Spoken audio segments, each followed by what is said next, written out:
കുണ്ടല രാജ്യം ചെറിയ ഒരു ഊച്ചിപ്പിണക്കത്തിന്റെ പേരിൽ രണ്ട് രാജ്യങ്ങൾ തമ്മിലുള്ള ഒരിഞ്ഞ യുദ്ധം നടന്നുകൊണ്ടിരിക്കുകയാണ്. ശേഷം സ്ക്രീനിൽ രാജൻ കേറി വിട്ടു.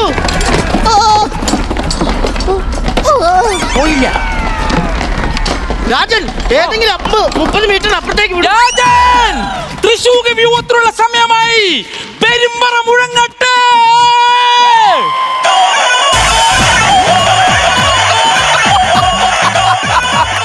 രാജൻ എടാ രാജഗുരു, എനിക്ക് അറിയാൻ പാടില്ലാണ്ട് ചോദിക്കുവാ, ഇത് യുദ്ധഭൂമിയാണോ അതോ ഉത്സവപ്പറമ്പാണോ? ഞാനൊന്നും ചെയ്തല്ല. LKG പഠിക്കണ നിങ്ങളുടെ ചെറുക്കൻ പെരുമ്പറ എടുത്തോണ്ട് പോയതോ? രാജൻ അത് ഇതും പറഞ്ഞിട്ട് ഒരു കാര്യമില്ല. ഉള്ളത് വെച്ച് കീച്ചിക്കോ. അടിച്ചിട് രാജൻ, അവനെ അടിച്ചിട്. അവിടുന്ന്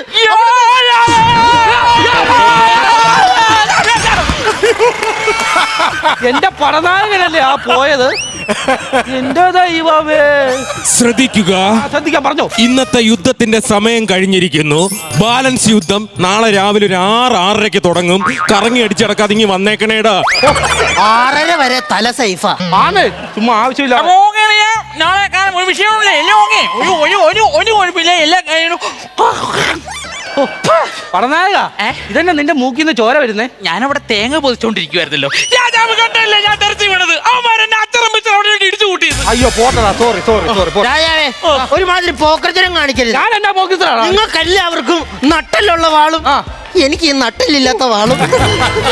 എടാ ബുദ്ധിരഹിത, എടാ ഇത് ഉറുമിയാടാ. ഉറുമിയായിരുന്നു. അയ്യോ രാജാവേ, നമ്മുടെ രാജമാതാവിനെ കാണാനില്ല. അത് പറഞ്ഞപ്പോഴാ ഞാൻ ഓർത്തത്, എവിടെ നമ്മുടെ രാജമാതാവ്? അപ്പൊ അതൊന്നും നിങ്ങൾ അറിഞ്ഞില്ലേ? ഇല്ല. നമ്മുടെ ബാഹുബലി സിനിമയിലെ ഈ 2 കല്ലിന്റെ അറ്റത്ത് തുണി കെട്ടിട്ട് ആകാശത്തേക്ക് വിടുന്ന ഒരു സീനില്ലേ?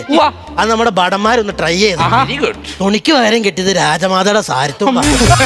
എന്നിട്ട് പ്രഭു ഒന്ന് കാണായിരുന്നു. 2 കല്ലിന് നടക്കും ആംഗ്രിമേട് പോണ പോലെയല്ലേ രാജമാത പോയത്? അപ്പൊ അത് രാജമാതയായിരുന്നല്ലേ? പിന്നെ എന്നാന്നോർത്ത് ഞാൻ വിചാരിച്ചത് കൊട്ടത്തേങ്ങ. ഞാനും വെച്ച് കൊടുത്തൊരു തൊഴി. എന്റെ ദൈവമേ, നീയൊക്കെ കൂടെ എന്റെ രാജമാതയെ കൊന്നോടാ. നിനക്കറിയാവോ? ഇല്ല. രാജമാത എന്റെ ശ്വാസമാടാ, ശ്വാസം. ഈ ചെറിയ തുളയെ കൂടെ രാജമാത വരും. രാജാവേ, നിന്ന് ഞഞ്ഞാ മുഞ്ഞാ പറയാതെ എങ്ങനെയെങ്കിലും യുദ്ധം അവസാനിപ്പിക്കാൻ നോക്കണം. നമ്മുടെ രാജ്യത്ത് സുഷമ്മ 5 മാസം ഗർഭിണിയാണ്. ഗായത്രി 8 മാസം ഗർഭിണിയാണ്. സിന്ധു 9 മാസത്തോളം ഗർഭിണിയാണ്. എനിക്കറിയാൻ പാടില്ലാണ്ട് ചോദിക്കുവാ, നീ രാജഗുരുവാണോ അതോ ഗൈനക്കോളജിസ്റ്റ് ആണോ? നാട്ടിലുള്ള സകല പെണ്ണുങ്ങളുടെ ഗർഭം നിനക്കറിയാലോ. അതല്ലെന്ന് എന്തേലും പറഞ്ഞു. അത് കണ്ടോ, യുദ്ധം കഴിഞ്ഞിട്ട് നമ്മുടെ മന്ത്രിമുഖ ഗ്രൗണ്ടിൽ കൂടെ ചിരിച്ചോണ്ട് കിടക്കുന്നത്. ആണ്ടത് ചിരിച്ചോണ്ട് നടക്കണല്ല, അവന്മാരെ പിടിച്ച് പുള്ളിയുടെ വാവലിച്ച് കീറി വിട്ടേക്കണതാ. എങ്ങനെ വലിച്ചു കീറാതിരിക്കും? നമ്മുടെ അവസ്ഥ നാളെ ഇതല്ലേ. ഈ കൂവക്കണിങ്ങനെ കൊണ്ടൊന്നും യുദ്ധം ചെയ്യിപ്പിക്കാൻ പറ്റിയല്ലെന്ന് ഞാൻ രാജനോട് എത്ര തവണ പറഞ്ഞതാ. ഈ 20 രൂപയുടെ കരിമ്പിൻ ജ്യൂസ് വിറ്റമിനൊക്കെ പിടിച്ച് പടനായകനാക്കി. 10 രൂപ ബോംബെ കൂടെ വിറ്റ് കിടന്ന് നിനക്ക് രാജഗുരു ആവെങ്കിൽ എനിക്ക് പടനായകനും ആകാം. അതും പറഞ്ഞിട്ട് കാര്യമില്ലല്ലോ. പാനിപ്പൂരി വിറ്റ് കിടന്ന് ഈ പുള്ളി രാജാവായില്ലേ? നമുക്കെല്ലാം എടാ കാസറ്റ് പള്ളി, എനിക്ക് നിന്നോടൊരു കാര്യം പറയാനുണ്ട്. എന്താ?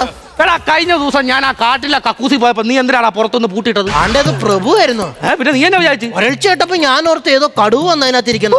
അതല്ല ഞാൻ പൂട്ടിയിട്ടത്. നിനക്ക് പൂട്ടിയിട്ടിട്ട് അങ്ങ് പോയാ മതി. ഞാൻ അതിന്റെ അകത്ത് കിടന്ന് അനുഭവിച്ചത്. അവിടുന്ന് തലയും കുത്തി ഞാൻ താഴെ പോയി. നീ ഇത് കണ്ടോ? ഹായ് മീമുള്ളു. രാജാവേ, അല്ലെങ്കിൽ ഈ രാജഗുരു വന്നുകൂടായിപ്പാണ്. ഈ യുദ്ധം തുടങ്ങിയ ഫസ്റ്റ് ദിവസം തന്നെ ഇങ്ങനെ ആബ്സെന്റ് ആയിരുന്നു. അതിനാണ് നീ ആബ്സെന്റ് ആയത്? ഞാനത് എവിടെ പോയല്ല. എനിക്ക് ഒരാഴ്ചയോളം കുരങ്ങു പനിയായിരുന്നു രാജൻ. എന്റെ ദൈവമേ, പലതരത്തിലുള്ള പനി ഞാൻ കേട്ടിട്ടുണ്ട്. സ്വന്തം മുഖച്ഛായ വെച്ചിട്ടുള്ള പനിയൊക്കെ ഞാൻ ജീവിതത്തിൽ ആദ്യമായിട്ട്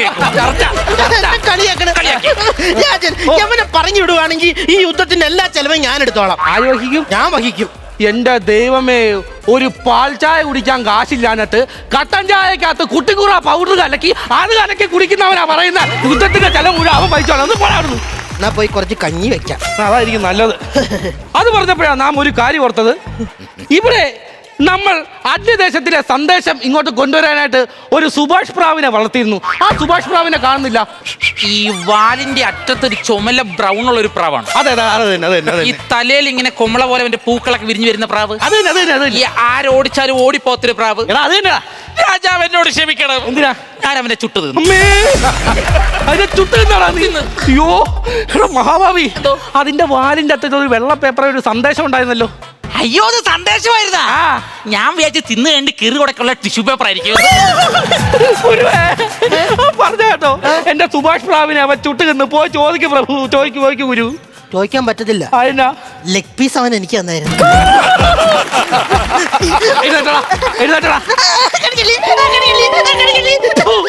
എടാ വെളുത്തുള്ളി, നീയോ അവന്റെ കൂടെ കൂട്ടുക നല്ലടാ.